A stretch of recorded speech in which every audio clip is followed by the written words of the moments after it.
Bonjour à tous et bienvenue à cette conférence de lundi 18 décembre consacrée à l'écosystème d'innovation en Russie. Je vous remercie pour votre intérêt et pour votre participation et on s'excuse pour un petit délai. Tout d'abord, permettez-moi de se présenter. Je m'appelle Alexandra et je travaille au village by Crédit Agricole. C'est le village et le projet qui est porté par Swedbank. Premier village a été ouvert à Paris en 2014. Maintenant, il y a 18 villages à Tour de France. Ils sont ouverts sous forme de l'incubateur. Mais tout d'abord, c'est un lieu de partage et de création dédié au business et à l'innovation. Notre mission est de promouvoir l'innovation sous toutes ses formes en mettant en relation des startups, des PME et des grands groupes. Le village met à la disposition des startups un ensemble de services et leur fait profiter d'une relation privilégiée avec les partenaires qui les accompagnent dans leur développement. En plus, le village donne aux jeunes entreprises les moyens de concourir de nouveaux marchés à l'international. C'est avec cette ambition de promotion des relations internationales nous organisons ce webinaire aujourd'hui sur le marché russe. Le but est de montrer aux startups, grands groupes et acteurs de l'écosystème d'innovation en France les opportunités sur ce développer leurs activités en Russie. Les relations entre la France et la Russie n'arrêtent pas de se développer. Par exemple, aujourd'hui, suite de notre webinaire, Bruno Le Maire, le ministre de l'économie et des finances de la France, fait la visite de Moscou et donne le discours public sur les relations franco-russes dans un universitaire à Moscou.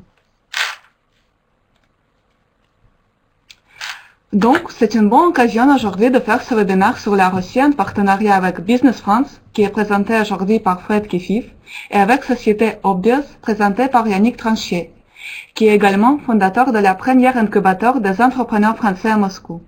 Nous avons aussi invité le bureau d'EDF de Moscou pour vous donner un exemple concret de l'entreprise innovante qui travaille et innove sur le marché russe. Et nous remercions également Startup HR Maps d'être avec nous aujourd'hui pour partager son succès sur le marché russe. Aujourd'hui, nous avons 4 parties importantes. D'abord, c'est le marché russe en général, l'écosystème de French Tech à Moscou. Après, nous allons évoquer la question de collaboration entre les startups et grands groupes avec l'intervention du bureau de l'EDF. Et nous allons terminer par success story de startups sur marché russe présentée par HR Maps. Il y aura suite à notre présentation un temps consacré aux questions-réponses. Pour commencer, je passe les paroles à Fouad. Fouad, pourriez-vous nous expliquer pourquoi faut-il viser marché russe?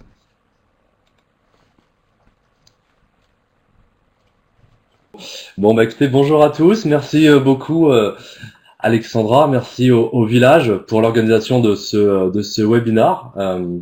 Je m'appelle Fouad Kefif, je suis en charge du département du pôle Nouvelles Technologies, Innovation et Services chez Business France Moscou. Je suis arrivé à Moscou début septembre. C'est une expérience qui est assez nouvelle. Et je suis très heureux de pouvoir vous présenter aujourd'hui le marché, mes premières impressions. Du coup, la Russie, c'est un grand pays. C'est un grand pays, mais qu'on connaît très très mal en France. Il y a un certain flou artistique autour de cette destination. Et voilà, on a du mal à cerner si l'économie va bien ou pas. On a du mal à cerner si le pays est ouvert aux étrangers ou pas. Écoutez, le premier message que je vais vous faire passer aujourd'hui, c'est de vous dire que le meilleur moyen de voir, c'est de venir. C'est de venir à Moscou.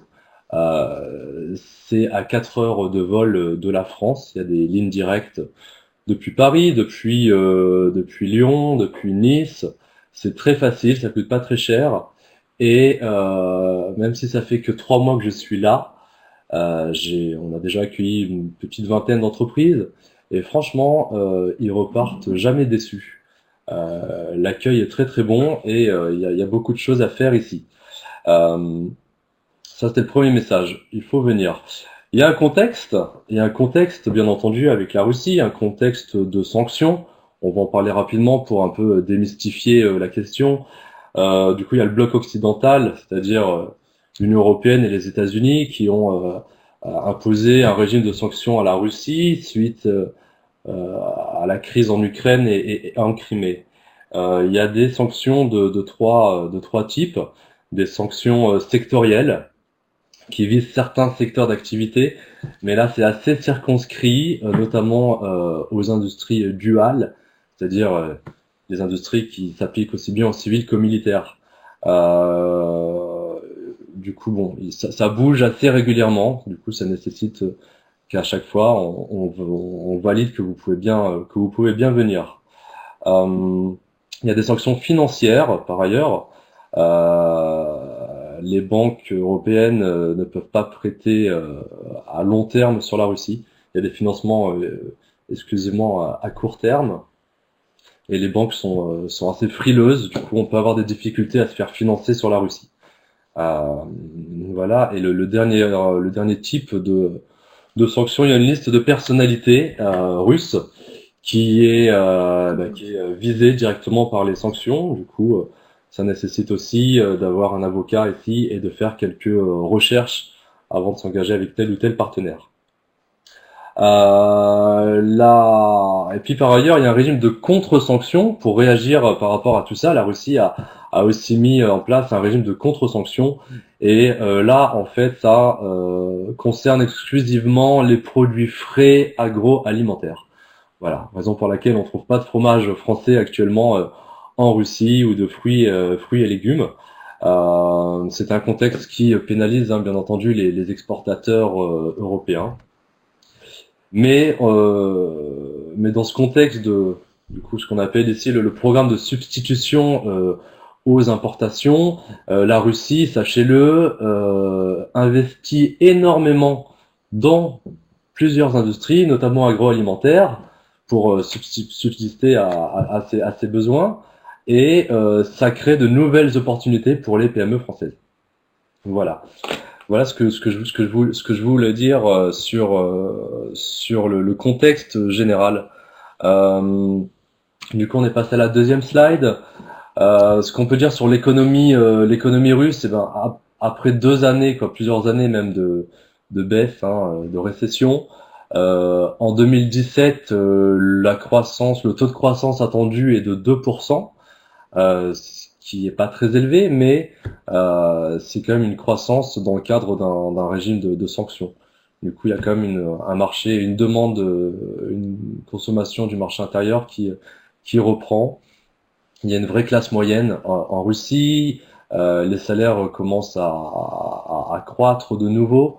Du coup, voilà, c'est un marché qu'il faut viser. Ce qu'il faut savoir aussi, hein, comme base sur la Russie, c'est que c'est le petit graphique que vous avez en bas à gauche. C'est une économie très dépendante des hydrocarbures. Du coup, le petit schéma que vous observez, ça représente la baisse des cours du pétrole. Du coup, le taux de croissance évolue de façon assez asymétrique euh, avec les cours du pétrole. 70% des exportations de la Russie sont des produits d'hydrocarbures. Du coup, voilà, il faut le savoir. On va passer à la slide suivante. Euh, voilà, ok, voilà, merci. Du coup, voilà, sur les différents secteurs qui présentent des opportunités. L'industrie agroalimentaire, hein, je sais pas s'il y a des startups food tech qui nous regardent, mais sachez que c'est clairement le secteur sur lequel il y a le plus d'opportunités. On observe aussi beaucoup d'opportunités dans le marché de la santé. Il est en très très fort développement. Il y a l'émergence d'un secteur privé avec des gros besoins en équipement. Et là, pour le coup, les Russes se tournent très facilement vers une offre étrangère parce qu'il n'y a pas forcément d'offres locales et ça représente de vraies opportunités pour les entreprises françaises. C'est aussi un marché qui n'en finit pas de s'équiper en infrastructure urbaine, en infrastructure de transport. Voilà, moi je suis à Moscou depuis 3 mois et je vois la ville qui continue à s'équiper d'une façon assez hallucinante. Voilà, il y a des gros investissements qui sont faits. Et enfin, et on en parlera après, hein, il y a une accordance, il y a il y a une importance stratégique qui est accordée à l'innovation technologique. Du coup, il se passe vraiment beaucoup de choses et j'en reparlerai après. Du coup, voilà, je passe la parole à Yannick Tranchier désormais.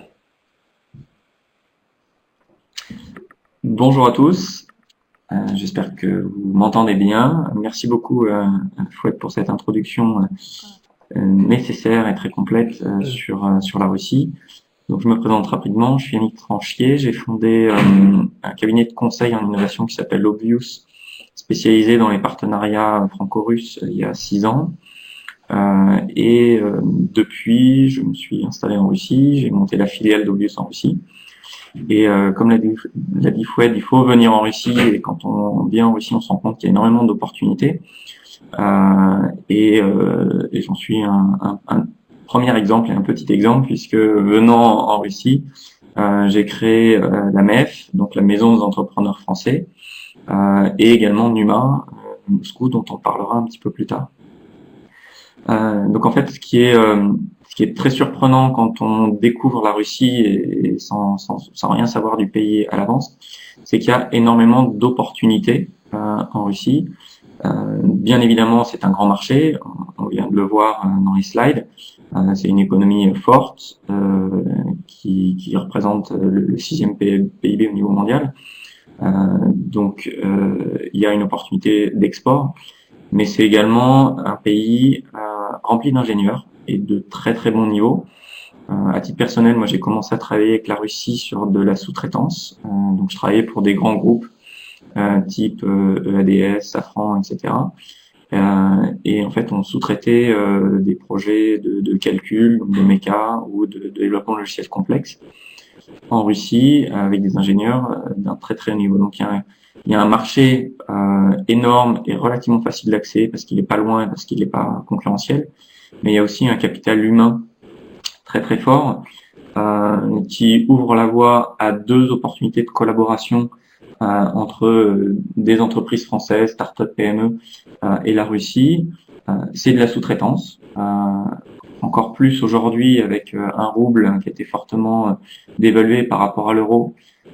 Donc les ressources humaines et les cerveaux sont beaucoup moins chers pour les entreprises françaises maintenant quand on les achète en rouble. Et c'est également une occasion de faire des partenariats technologiques.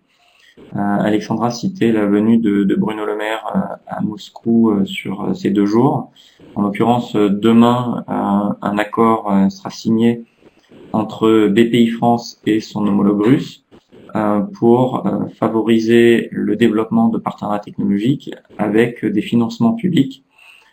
Donc BPI avec BPI France côté français et avec la FASIE qui est le Fund of Assistance to Small Innovative Enterprise en Russie. Et on a d'ailleurs les premiers projets qui vont démarrer soutenus par BPI dès le mois de janvier sur cet accord. Donc il y a un certain nombre d'opportunités comme vous pouvez le comprendre. De collaboration avec la Russie, tant sur l'aspect commercial que technique. Et je terminerai sur un troisième point, une troisième dimension qui est importante et tout aussi méconnue que les 2 autres probablement. C'est l'aspect financier. Il y a un écosystème d'investisseurs, donc de VC principalement, mais aussi quelques billets qui sont très actifs à Moscou.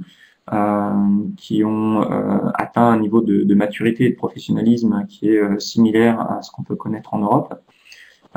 Et s'il ne fallait en citer qu'un, on peut citer Runa Capital, qui investit très régulièrement dans des startups françaises. Ils ont déjà 5 startups françaises dans leur portefeuille. En l'occurrence, Runa Capital, venant en France régulièrement, il est possible de les rencontrer en France. Mais si vous êtes dans une phase de levée de fonds, je ne peux que vous conseiller de venir à Moscou, non seulement pour découvrir le marché, mais aussi pour rencontrer des investisseurs russes qui sont friands de technologies européennes et de technologies françaises en particulier. Voilà pour faire un tour d'horizon des différentes opportunités, des dispositifs économiques, techniques et financiers qui peuvent justifier la venue d'une entreprise française en Russie. Oui, merci beaucoup Yannick et merci Fouad. J'espère que nous avons persuadé certains d'entre vous de viser les marchés russes. Et ceci nous amène à la deuxième point. Si la décision d'entrer le marché est faite, quels sont les moyens de soutien des entreprises françaises? Je retourne avec cette question à Fouad pour qu'il présente French Tech de Moscou. Ok, alors, vous m'entendez? Oui. Ok, super. Ok, alors, effectivement, hein, j'espère qu'on... Je sais pas si on vous a convaincu en 16 minutes, hein, mais il nous reste encore une bonne demi-heure. Pourquoi s'intéresser à la Russie quand on est une start-up française, une boîte techno française? J'ai envie de dire, ils sont très très portés sur l'innovation technologique en Russie. Un peu ce qu'on a compris en France il y a 4-5 ans, on observe aujourd'hui la même chose en Russie. Après les différentes crises qu'ils ont traversées, ils se sont bien rendus compte que la croissance et la compétitivité passent par l'innovation technologique et ça se traduit par toute une politique de la Fédération de Russie de soutien à l'innovation. Il faut que vous ayez connaissance notamment de Skolkovo, qui est un énorme technocentre comparé avant à la Silicon Valley russe. On peut le comparer à la station F, mais voilà, c'est vraiment plus qu'un technocentre, c'est même une technoville, hein, c'est une vraie municipalité sur laquelle il y a différents accélérateurs, pas mal d'événements. Voilà, c'est un des partenaires principaux de Business France ici et de la French Tech. Quoi vous dire d'autre? Du coup, la French Tech à Moscou, là, c'est la slide qui est affichée. Emmanuel Macron a inauguré le French Tech Hub de Moscou en 2016. Du coup, là, on le voit hein, en photo hein, avec l'oligarque qui a financé Skolkovo. La communauté French Tech à Moscou. Les tailles modestes, je dirais que c'est peut-être une bonne centaine de personnes, des startups, pas mal d'entrepreneurs. Franchement, c'est la bonne surprise. Je pense que pour à peu près toutes les semaines, on a un petit message de quelqu'un qui veut venir ou qui est là. Du coup, les Français viennent et ma mission, ça va être d'accélérer ce mouvement. Il y a des grands groupes français. Alors il y a EDF hein, qui va témoigner après de son action ici en Open Innovation, mais il y a d'autres groupes français hein, qui sont déjà présents et notamment PSA aussi qui réfléchit à faire de l'Open Innovation, Servier avec qui on a fait des choses l'année dernière, Auchan qui est venu en Russie il y a un peu moins de 10 ans et qui a une croissance absolument fulgurante ici. Hein, ils ouvrent plein de supermarchés, Decathlon, Leroy Merlin aussi qui sont venus. Leroy Merlin qui aussi est très actif sur l'open innovation ici. Du coup voilà une forte présence de retailers, de groupes industriels. 100% du CAC 40 hein, est présent en Russie et voilà et on voit aujourd'hui revenir les directions des grands groupes français, ils commencent à se réintéresser à la Russie. Je pense qu'on est vraiment là dans une époque charnière. On est sorti d'une période de crise et là l'ambiance est plutôt à l'optimisme. Du coup voilà 2018 sera une année importante et moi je pense que c'est vraiment l'année sur laquelle voilà, je vous invite à venir. Si vous vous intéressez à la Russie, on va programmer pas mal de choses. On peut pas parler de la French Tech en Russie sans parler de Blablacar et Criteo. Blablacar, ils sont venus en 2014 en rachetant une startup russe et leur taux de croissance a dépassé toutes leurs prévisions. Aujourd'hui, la Russie, c'est leur premier marché devant la France en nombre de transactions. C'est pour vous dire à à la sensibilité des Russes aux nouvelles technologies. Ils peuvent adopter très très vite de nouveaux usages, de nouveaux services. Là, en l'occurrence, sur des marchés B2C, ça peut aller très très vite. 150 millions d'habitants, un immense territoire, mais ce que j'ai pas dit tout à l'heure, n'ayez pas peur de ce marché immense, ce vaste territoire, parce que 90% de la population vit à l'ouest de l'Oural, du coup, sur la partie européenne. Criteo aussi, sur le marché B2B, c'est une énorme success story. Je les ai rencontrés en arrivant. Leur managing director ici venait de New York, il connaissait pas forcément la Russie, et il est passé de 0 à 300 clients en 3 ans. Du coup, voilà. Quand on a une offre, qu'on a un bon marché pour la France, qu'on a un bon produit pour la France, pardon, qu'on a des premières références solides, sérieuses en France, il n'y a aucune raison que votre produit ne marche pas ici. Et voilà, on est à votre disposition. C'est notre mission que de vous accompagner, éclaircir ce marché, vous aider à trouver le bon partenaire, et puis à localiser votre produit, à faire les efforts d'adaptation nécessaires pour qu'il adresse bien le marché. Avant de passer à la slide suivante, du coup la slide suivante, la French Tech à Moscou, c'est tout un écosystème de partenaires. Voilà, Business France dans le cadre de sa mission de promotion de l'économie française dans le monde, fait aussi la promotion internationale de la French Tech. Et ici, il y a toute un comité de pilotage dans lequel je fais partie. L'animateur est un entrepreneur qui s'appelle Thierry Sellerin. Et puis après, il y a d'autres partenaires, Numa Moscou, la Chambre de commerce, Rona Capital, dont parlait Yannick juste avant, qui est effectivement un ami de la French Tech, qui investit beaucoup dans les startups françaises. Skolkovo, qui est l'incontournable et avec qui d'ailleurs on signera aussi un accord demain, Business France, Skolkovo et le pôle de compétitivité du PICOM. On va signer un accord de partenariat sur la retail tech, qui est aussi un marché en plein boom. Du coup, voilà, EDF, BPI France, voilà, BPI France qui, je vais parler un peu en leur nom là, mais ils accompagnent sur la Russie. Ils accompagnent sur la Russie. Voilà. Du coup, si on passe à la slide suivante, et je crois que ce sera l'une de mes dernières slides en ce qui me concerne. Écoutez, je lance ces prochains jours l'appel à candidature pour le French Tech Tour. Le French Tech Tour, c'est une semaine d'immersion qui aura lieu du 28 mai au 1er juin prochain, avec l'objectif d'accélérer votre business développement en Russie. L'idée, c'est quoi? C'est de sélectionner les entreprises qui ont le plus de potentiel en Russie. On aura tout un écosystème tout un jury local pour sélectionner les 10 entreprises. Et ce qu'on va vous fournir, c'est une immersion totale en une semaine pour que à la fin de la semaine vous compreniez bien l'écosystème, le marché, à travers des visites, des rencontres avec des entrepreneurs basés ici.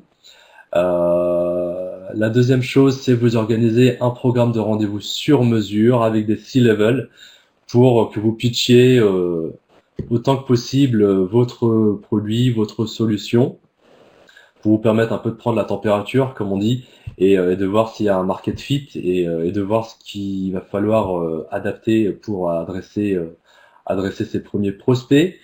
Et le dernier pilier de ce programme, c'est de la génération de leads. L'idée, c'est que s'il y a un potentiel, c'est que vous repartiez déjà avec quelques leads à attaquer par la suite. Voilà, et ça sera la 4e édition, et la grande nouveauté du French Tech Tour 2018, ça sera un pavillon French Tech. petit pavillon pour cette première édition sur le Skolkovo Startup Village qui aura lieu le 31 mai et 1er juin. Le Skolkovo Startup Village, c'est le plus gros événement startup en Russie. Du coup, voilà, on exposera, et du coup, il y aura d'autres événements dans le cadre de la French Tech qui seront annoncés. Du coup, voilà, slide suivante. Du coup, les candidatures, on va activer le lien de candidature là aujourd'hui ou demain. Il faut candidater avant le 10 mars.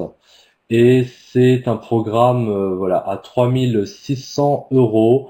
Euh, voilà, avec tout programme que j'ai décrit. La région Île-de-France est partenaire.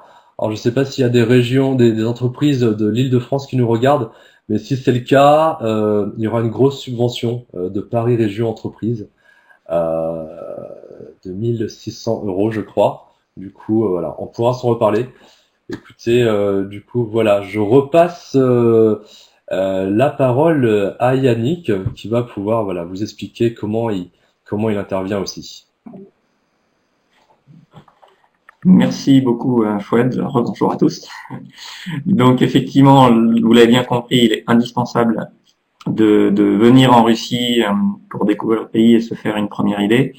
Le French Tech Tour est la meilleure occasion, en l'occurrence, pour découvrir ce marché, surtout si vous êtes une start-up donc dans les nouvelles technologies.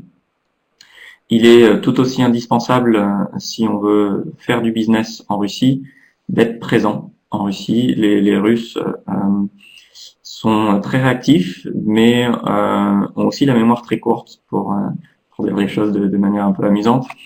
Donc on peut faire du business très très vite, mais il faut être sur place.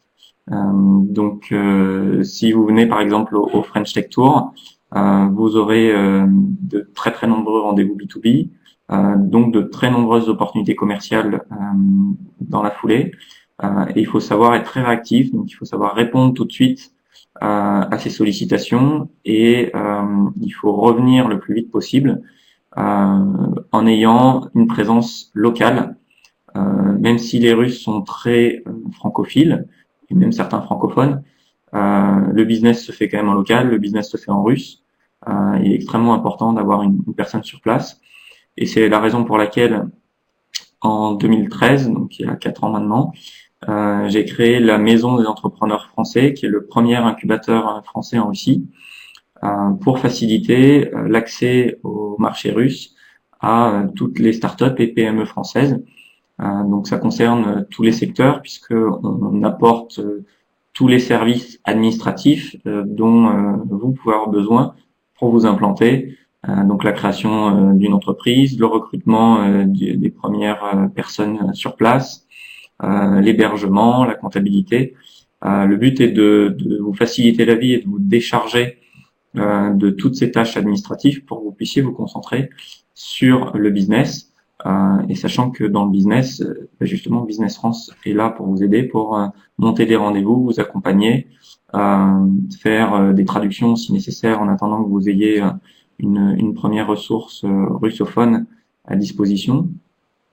Et si on regarde le développement de la MEF, c'est représentatif du potentiel du marché russe, puisque même dans un contexte sous sanctions et dans un climat géopolitique un petit peu tendu depuis 2014, voire même très tendu en 2014-2015, la MEF n'a cessé de grossir. Aujourd'hui, il y a 35 entreprises, donc 35 PME qui ont rejoint la MEF. Pour vous donner un ordre d'idée, pour vous montrer d'une part la croissance et d'autre part la détente qu'on ressent au niveau géopolitique, en un an, la MEF a triplé de surface et cet accroissement de surface correspond à d'une part la croissance des entreprises qui étaient déjà présentes et qui ont toutes très très fortement augmenté leur volume d'affaires sur la Russie et un vrai regain d'intérêt des PME françaises pour la Russie qui découvrent ou redécouvrent un marché qui en fait est complètement ouvert, comme je le disais précédemment, qui est très très peu concurrentiel Et donc on se retrouve avec des PME vraiment de tout secteur. Ça peut être l'agro, même l'aéronautique, qui marche bien. Bien sûr, les nouvelles technologies, bien également le service qui marche très bien. Donc, encore une fois, je ne peux que vous inviter à venir découvrir la Russie. Vous êtes les bienvenus à la MEF pour rencontrer des PME françaises qui vous feront partager leur expérience terrain. D'ailleurs, on a une de ces entreprises qui intervient à la fin du webinaire et on pourra répondre à toutes vos questions. Et d'ailleurs, je me tiens à votre disposition après ce webinaire si vous avez des questions sur l'entrée sur le marché russe. Voilà pour une présentation la plus succincte mais exhaustive, si possible, de la MEF. Merci Yannick.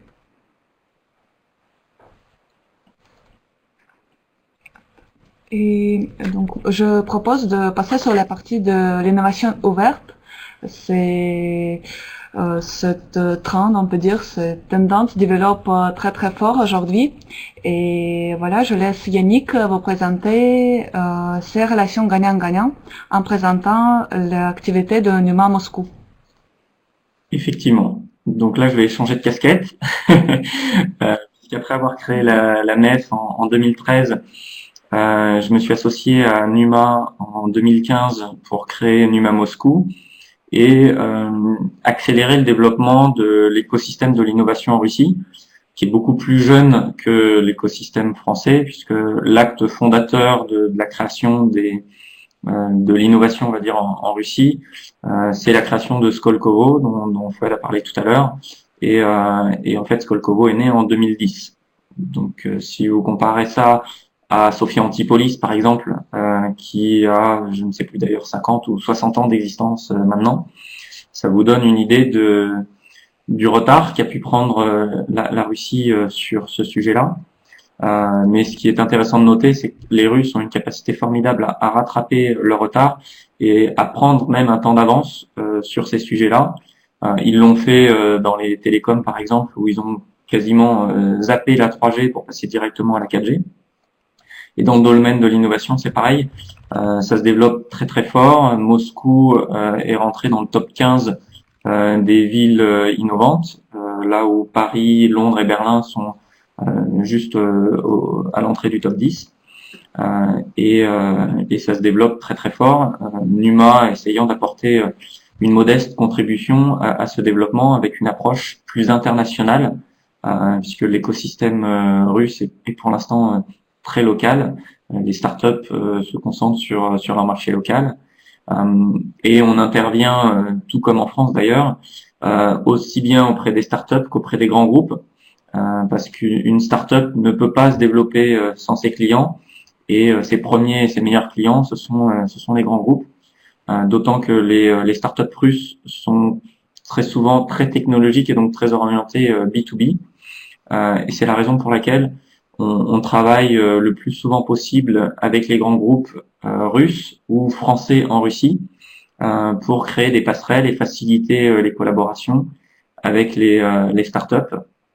Donc on a eu l'occasion de travailler principalement pour l'instant avec des entreprises françaises qui sont les plus actives sur le marché parce que ce sont les plus matures au niveau mondial. Voilà, la France est numéro 1 mondial de l'open innovation, loin devant les États-Unis par exemple. Et on reproduit ce schéma-là en Russie et on développe donc des programmes d'open innovation pour aider les entreprises russes, que ce soit des filiales russes d'entreprises françaises ou des entreprises russes 100% russes, à changer en fait le mindset de leurs équipes pour les rendre plus agiles, plus innovantes, plus ouvertes à l'innovation. Et on travaille également avec les startups pour les aider à parler le même langage que les grands groupes, parce que bien souvent il y a une incompréhension au début de ces relations. Et c'est dans ce contexte-là qu'on travaille donc avec Leroy Merlin, avec Auchan, avec Decathlon, avec le groupe Accor, avec Michelin, avec PSA et avec EDF qui est une des toutes premières entreprises qui a engagé un programme d'open innovation en Russie avec ces deux approches. Donc, on a accompagné les équipes locales d'EDF sur des programmes d'acculturation, donc essayer d'amener les équipes EDF locales à mieux comprendre le fonctionnement des startups et donc à être prêt à absorber des startups, des technologies, également des nouveaux usages développés par des startups russes.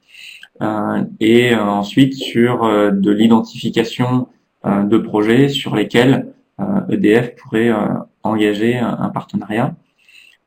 Et je vais donc laisser la parole justement à EDF pour détailler un petit peu plus sa stratégie d'open innovation et comment et pourquoi la Russie apporte aussi sa contribution dans la stratégie globale, mondiale d'open innovation chez EDF.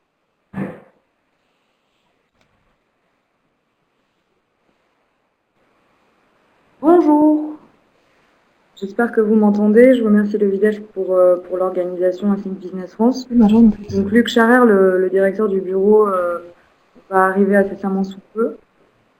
En attendant, je vais présenter. Donc moi, je m'occupe vraiment d'open innovation au bureau, on va dire de façon plus opérationnelle. Donc c'est moi qui suis en charge de chercher des startups en Russie et d'essayer de les intégrer dans nos business units en France et à l'étranger. Donc slide suivante, s'il vous plaît. Alexandra. Merci. Donc EDF, je pense que, étant donné que le public est plutôt français, j'ai pas besoin de vous présenter plus que ça qui nous sommes. Donc premier électricien mondial avec une stratégie maintenant cap 2030 sur 3 piliers. Donc une production bas carbone, sachant qu'on est leader sur la production bas carbone, une stratégie de développement international et une stratégie de développement de rapprochement, on va dire surtout de nos clients pour avoir des services qui sont plus près d'eux et répondre mieux à leurs besoins qui vont changer. Parce qu'effectivement, il faut avoir conscience que le métier d'électricien a beaucoup changé, change encore, et donc il faut que l'on s'adapte. D'où une stratégie d'open innovation qui est très forte, car c'est grâce aux startups aussi que l'on peut vraiment s'adapter au marché, aux nouvelles opportunités et ainsi qu'aux nouvelles demandes de nos clients. Donc, slide suivante, s'il vous plaît. Donc, quant à l'organisation de l'innovation chez EDF et l'open innovation plus particulièrement, ça rentre dans un cadre plus global. Donc, on l'appelle Innovation Hub. Cela comprend plusieurs choses. Donc, cela comprend un réseau international à Paris, Londres, Berlin, Moscou, Pékin et aux États-Unis. Donc, ce réseau est en place depuis 2009. Donc, on peut dire qu'on a tout de même de l'expérience en la matière. Bien évidemment, on a une forte présence à Paris avec nos différents centres de recherche et un lien avec les business units qui est très fort pour bien comprendre leurs besoins. Donc on a vraiment une collaboration, une plateforme dédiée pour essayer de comprendre les tendances, de comparer les startups entre elles, voir vraiment quelles sont les spécificités de chaque marché selon les spécificités de nos zones géographiques. Donc ça, c'est le réseau Open Innovation classique. À ça s'ajoute la création, il y a récemment de EDF Nouveau Business, suite à la prise de conscience que Open Innovation, c'est bien, mais qu'il faut aussi avoir à l'intérieur d'EDF une business unit qui est dédiée à l'intégration des startups pour développer des nouveaux business. Au-delà de ça, donc dans l'Innovation Hub, on a des activités de capital risque, donc avec des participations dans différents fonds internationaux, mais aussi Electranova. Donc Electranova 1, 2, ça je vous expliquerai plus tard. Par ailleurs, il y a aussi le concours EDF Pulse, donc qui est au niveau européen maintenant, qui va être étendu à l'Afrique. Mais pour information, c'est une start-up ukrainienne qui a gagné en 2016 EDF Pulse pour les solutions Smart Home. La start-up s'appelait Ecoismi. Donc c'est assez intéressant aussi pour la zone géographique que nous représentons ici. Et la dernière initiative, donc ce sont des projets plus agiles, l'intrapreneuriat, donc on a des labs, la chocolaterie, etc., pour que les employés d'EDF aussi puissent développer leurs propres projets et répondre mieux aux besoins. Donc ça, c'est un peu la stratégie d'EDF en matière d'innovation et d'open innovation. Donc on voit que voilà, en presque 10 ans, on s'est adapté parce qu'on était un peu pionnier en la matière et on s'est rendu compte que certaines stratégies fonctionnaient mieux, d'autres moins bien. Donc voilà, EDF Nouveau Business montre que on a conscience de ce qui pêche un peu et on essaie de se développer. Donc slide suivante, s'il vous plaît. C'est un peu une présentation des grandes étapes d'Open Innovation. Donc, comme je vous disais tout à l'heure, Electranova 1 en 2012 avec 100 millions d'euros, 2 en 2016, Electranova 2.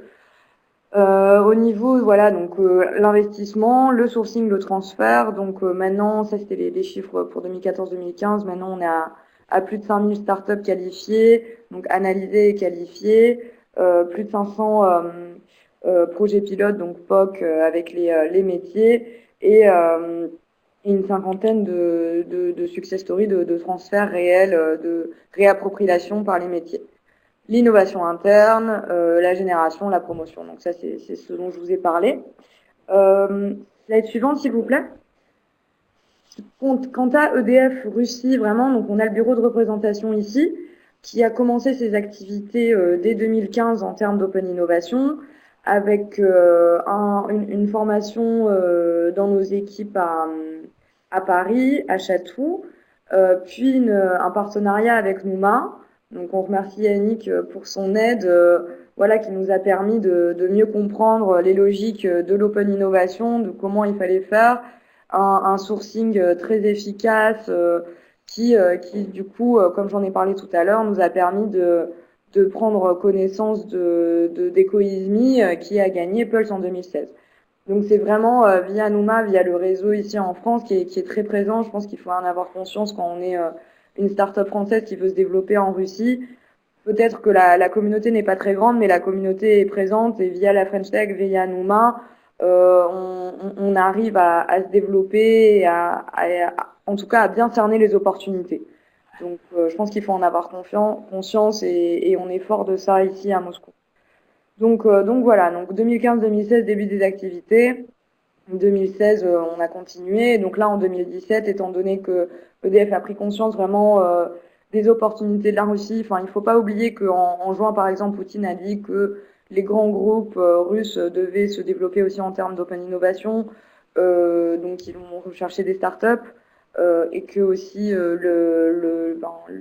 l'innovation avec les startups, c'était un peu le cheval de bataille du gouvernement. Avec un tel push politique, je pense que le momentum est présent. Donc EDF en a conscience et on a renforcé les moyens ici à Moscou. Donc slide suivante, s'il vous plaît. En termes des secteurs prioritaires d'EDF ici et en termes général au niveau stratégique pour l'innovation, on cherche des startups dans la production bas carbone, donc ce qui répond à la stratégie CAP 40. Au niveau des systèmes et réseaux intelligents, donc c'est tout ce qui est smart grid, connexion par exemple de la production renouvelable au réseau, l'optimisation, l'amélioration du monitoring, le diagnostic en temps réel, mais aussi tout ce qui est réseau de chaleur, de froid, les compteurs intelligents, donc énormément de choses. Et aussi donc tout ce qui est nouveaux services pour nos clients, donc digitalisation, mais aussi smart home, smart city, smart building, smart factory, donc tout ce qui est intelligent mais aussi les nouveaux usages de l'électricité. On parle de mobilité électrique. Là, les questions de stockage et de stockage de l'électricité, aussi de gestion de la fréquence. Donc, étant donné que le métier d'électricien se développe, on se développe avec. Donc voilà, c'était en quelques mots comment ça se passe. Il y a des slides suivantes. Voilà, merci. Donc c'est ma dernière slide pour vous dire que on a des success stories. Ecoisme, comme je vous en ai parlé, Was Battery qui est une solution vraiment intéressante. Ensol, Superox, Profotech. Enfin, ça se passe. C'est pas uniquement sur le papier, mais en réalité aussi. Donc voilà. Je vous remercie pour votre attention. Malheureusement, Luc n'est pas venu, mais si vous avez des questions pour Luc, je les ferai passer et vous répondrai. Merci beaucoup, Nathalie. Et maintenant, je vous propose de regarder sur l'Open Innovation de l'autre côté. Et pour ça, j'invite Pierre de Startup HR Maps de présenter son succès sur le marché russe. Pourriez-vous partager votre expérience avec nous aujourd'hui? Super. Donc je m'appelle Pierre, je suis le cofondateur de HR Maps et puis merci à l'organisation, merci pour l'invitation à ce webinaire.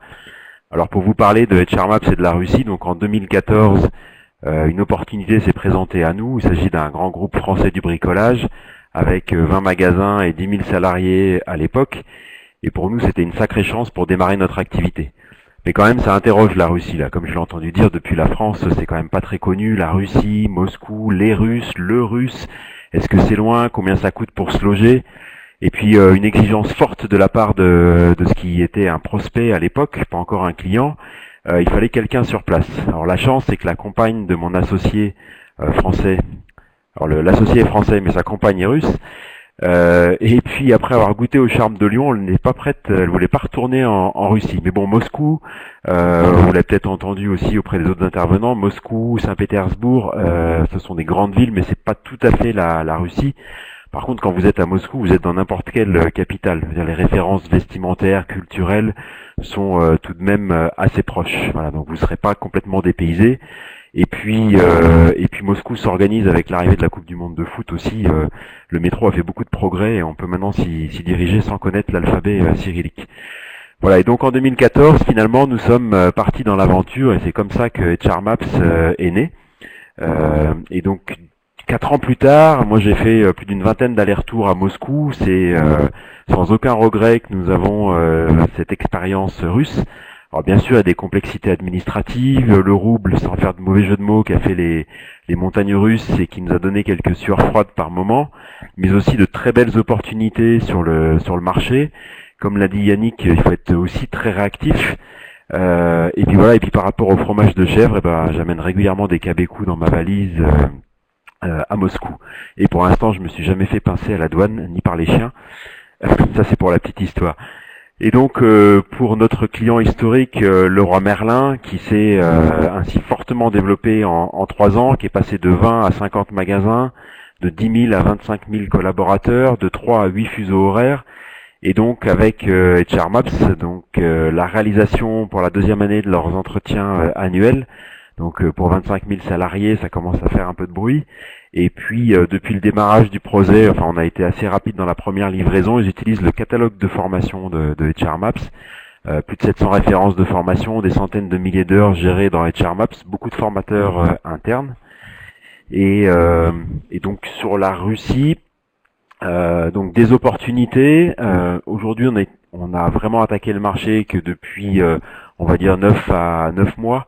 À 1 an, puisque jusqu'à présent on n'avait pas de différenciateur suffisant, on s'était vraiment focalisé sur de la grande distribution. Donc là on a rendu l'application générique, elle est utilisable pour toutes les industries, tous les métiers, et donc on commence à avoir quelques succès sur le marché russe.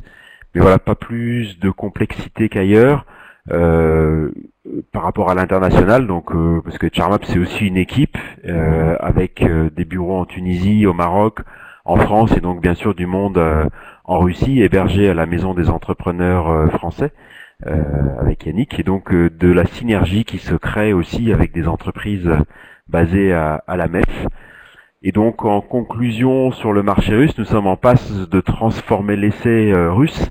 Et on a quelques nouveaux clients qui arrivent et un pipe assez conséquent, voilà, que l'on essaye de transformer.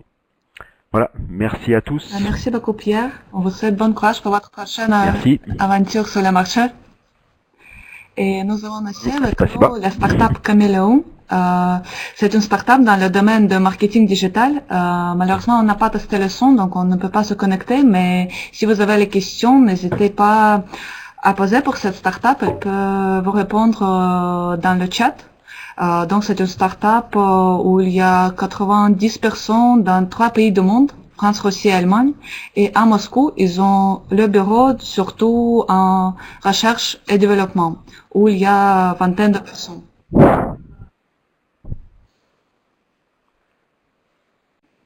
Yannick? Je sais pas si tu m'entends. Si Jean-Noël a un problème de son, étant donné que j'ai eu la chance d'accompagner Caméléon dès ses premiers pas en 2012 en Russie, je peux peut-être en parler une minute ou deux, et ensuite Jean-Noël pourra Parfait, merci. compléter. Ouais, je sais pas, je vois que Jean-Noël réagit dans le chat. Allô?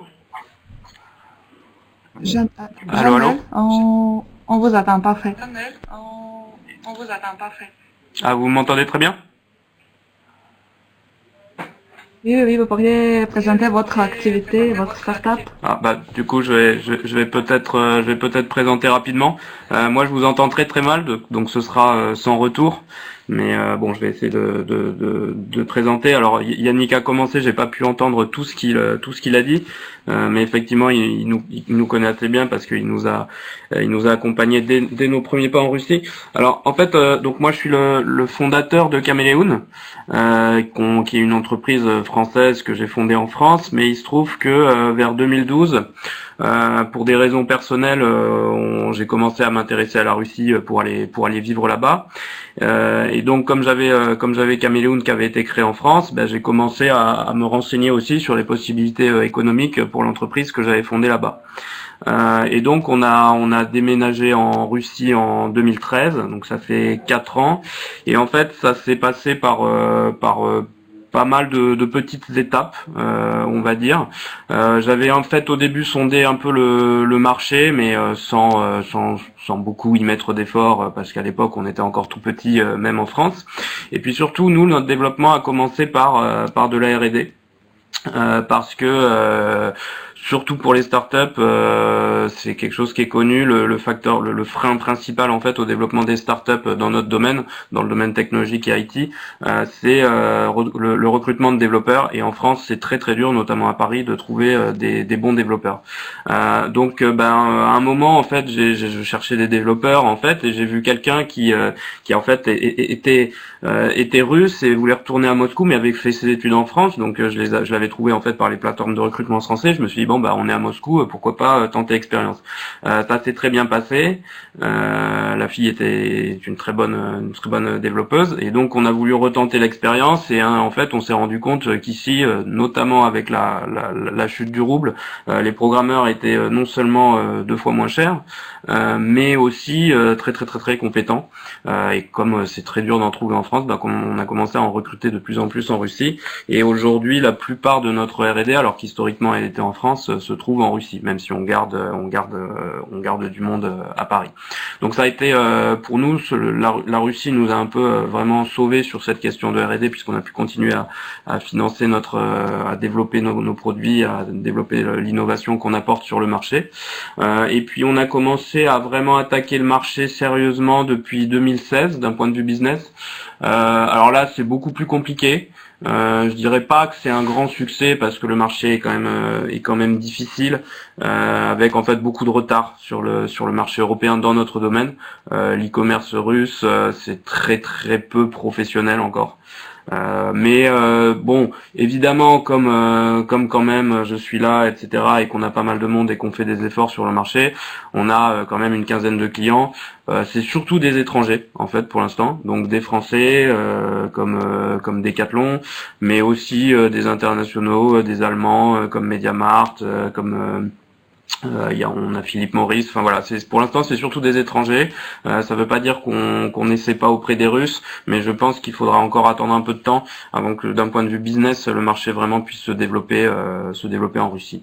Voilà, donc pour nous c'est tout bénéfice parce qu'on a une R&D qui nous coûte moins cher et surtout qui est là, parce que c'est même pas tant la question du prix, c'est plutôt la question de la disponibilité des développeurs en France. Voilà, ça marche très bien. Après je pense que pour nous, le facteur clé de succès, évidemment, c'est le fait que j'étais là, que je parle russe et que je vis là-bas, en fait. Donc, évidemment, ça facilite les choses parce que délocaliser une R&D en Russie sans y être, ça peut se faire, mais je pense qu'évidemment, c'est beaucoup plus difficile, donc faut être bien accompagné. Voilà. Parfait, merci beaucoup pour votre intervention. Et maintenant, nous arrivons à la fin de notre webinaire. Et je remercie tous les intervenants et tout notre auditoire pour l'attention. Et on passe à la rubrique questions-réponses. Et notre première question qu'on aimerait discuter, c'est les avantages fiscaux proposés par le gouvernement russe pour les sociétés innovantes. Par exemple, je connais que Skolkovo propose ces avantages. Fouad, peut-être vous pourriez ajouter quelque chose sur cette question?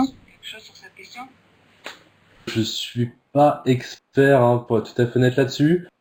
Je sais effectivement que le label Skolkovo octroie des avantages. Et par ailleurs, une des dernières mesures qui a été votée, c'est l'ouverture d'un crédit d'impôt pour les dépenses en recherche et développement qui sont faites. Mais voilà, j'ai pas d'autres éléments de réponse. Après là, voilà, si on peut répondre de façon plus individuelle ensuite, hein, à la personne qui a posé cette question. Je sais pas si Yannick a un élément de réponse là-dessus. Je peux compléter effectivement ta réponse, Fouad. Donc globalement, en fait, le schéma russe est très très inspiré du schéma français. Voilà, c'est un héritage historique. Il y a énormément de choses en fait en Russie qui sont inspirées du modèle français. Et pour tout ce qui est soutien à l'innovation, c'est très très similaire. Donc vous parlez de l'accord BPI-FASI. Donc il y a un organisme qui subventionne les entreprises innovantes russes avec de l'argent public russe. Skolkovo est un élément important aussi du soutien à l'innovation en Russie. Donc comme c'est de l'argent public, c'est essentiellement destiné aux entreprises russes. Mais il y a également des aides pour les entreprises étrangères qui créent leurs filiales en Russie. Donc même si elles sont détenues à 100% par des capitaux étrangers, ce qui est en général le cas d'une filiale, en tant que résidente de Skolkovo, elle bénéficie d'exonération d'impôts, d'une réduction très très importante des charges sociales, d'exonération, il me semble, totale, ou en tout cas une réduction très très forte des frais de douane. Il y a également des dispositifs régionaux, puisqu'en fait la Russie est constituée de 83 régions avec des niveaux d'autonomie plus ou moins élevés. Donc parmi ces 83 sujets de la fédération, il y a plusieurs républiques, donc qui du coup sont quasiment 100% autonomes avec un gouvernement, un budget. Et donc dans chaque région, on va trouver des avantages dans des zones économiques spéciales et également des financements spécifiques à la région. Donc la plupart sont réservés aux entreprises russes, mais dans certains cas, c'est également accessible pour les entreprises étrangères qui créent leurs filiales dans ces régions. Voilà en quelques mots pour présenter les différents avantages dont peuvent bénéficier des entreprises françaises qui viennent sur le marché russe. Et merci beaucoup Yannick. Et je propose de finir par une dernière question, parce qu'on a les intervenants qui doivent partir. La question, c'est sur la culture. Quelles barrières culturelles existent pour développer son business en Russie? Peut-être Pierre, vous pourriez, depuis votre expérience, répondre à cette question? Oui, alors, donc moi je suis basé à Lyon, j'ai la chance d'avoir un bureau à Moscou, je pense que c'est quelque chose qui est indispensable. Jean-Noël l'a déjà dit aussi pour Caméléon, il faut être présent sur place. Alors on est content aussi d'être à la MEF, sans faire de la publicité pour Yannick, mais se retrouver aussi entre startups provenant du même d'un même pays. Enfin, il y a des Russes aussi dans les startups hébergées à la MEF, mais ça aide aussi d'être localisé. Après, ce qui est compliqué pour nous, c'est aussi une partie administrative, parce que nous, on est une startup et en face de nous, on a un immense groupe avec des balais de juristes. Donc ça, c'est compliqué. Quelque chose que j'avais déjà constaté dans mon précédent boulot aussi, il y a des projets sur lesquels on n'entend pas parler pendant 6 mois, et puis d'un coup le client revient et il lui faut la réponse dans l'heure, quoi. Donc moi j'étais dans les télécoms avant, là je suis passé je suis passé sur les ressources humaines, mais c'est la même problématique, c'est qu'il faut être absolument réactif dans l'heure. Ils attendent une réponse immédiate, quoi. Même si on n'a plus entendu parler du projet pendant 6 mois. Il faut être réactif, hyper réactif. C'est même pire que ça. Voilà, pour faire simple. Et après, le Cabécou, c'était la petite anecdote par rapport à par rapport à l'embargo sur la nourriture. Ok, merci beaucoup Pierre. Je propose de terminer notre webinaire. Je remercie tout le monde pour la participation. Et suite à notre webinaire, nous allons vous envoyer les diapos que nous avons utilisés aujourd'hui et aussi une petite enquête de la satisfaction. Donc, je remercie encore une fois tout le monde et je souhaite belle fête de fin d'année à tous. Merci beaucoup et au revoir. Merci à tous, à bientôt, bonne fête.